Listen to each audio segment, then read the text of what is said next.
My name is Regenia Rawlinson. Today I will be reading a chapter from my book, A Mind Shaped by Poverty, 10 Things Educators Should Know. If you would like your own copy, you can find it on books.by/Regenia-Rawlinson. Or you can visit my author's Facebook page for other ordering options. Chapter 1, Fairness. I believe that life was not fair and would never be fair to me. I could not understand why certain people in Trio, the small town in South Carolina where I live, had so much more than we did.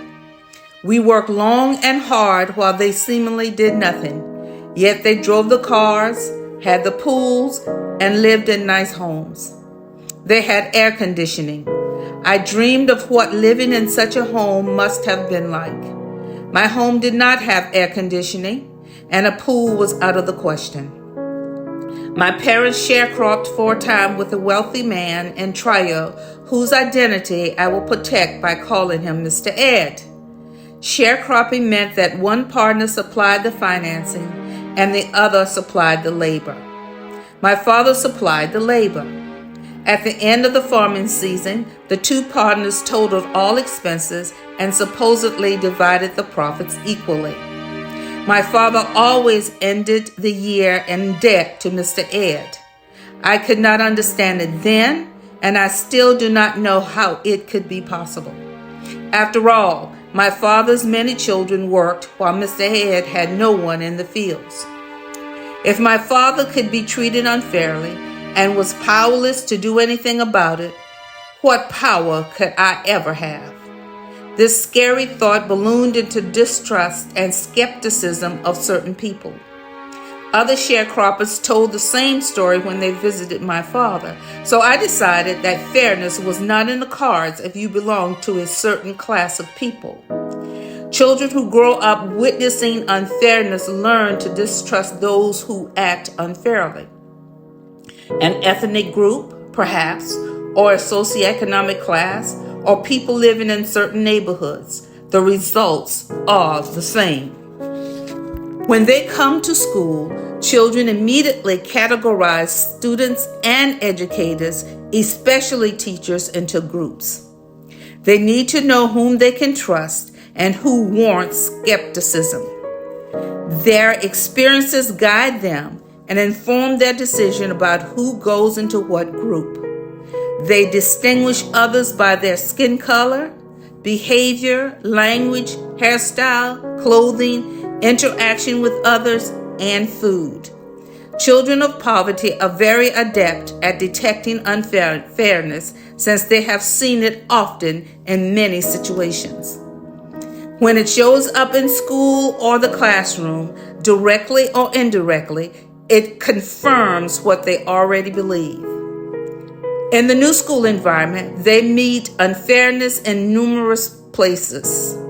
Distrustful and skeptical, they reject the help of anyone in the suspect group, even though the person extending the help may be falsely marked. They turn away from the help because of the group likeness. In a tug of war that results, they will do nothing they think satisfy a perceived antagonist, even if that means hurting themselves. All they want is to get even. They want you to feel what they feel. If they mark a teacher as belonging to a group they perceive as unfair, students will initially reject that teacher's assistance. The rejection may be masked by refusal to complete assignments, sleeping, abrasive responses, or disruptive behaviors. They will not trust teachers to grade fairly and will register complaints about unfair treatment related to discipline. Ross's story illustrates this point well. Ross, an 11th grade student, stormed into my office. He was furious with the teacher for referring him to the assistant principal for sleeping in class. Ross admits dozing off in class, and he insists Everyone sleeps in the class, but he's the only student the teacher sends to the office for discipline. Consistent treatment for all students can address the attitude of distrust and skepticism. The student's attitude toward the antagonist group as a whole may not change, but their hearts will open to receive from a fair teacher.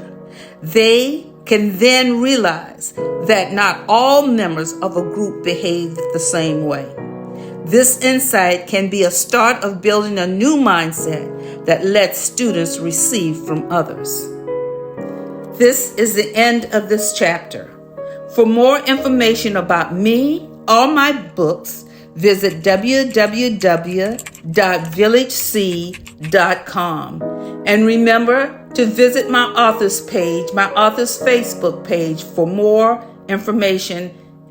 And if you want a copy of your own, visit books.by/Regenia-Rawlinson.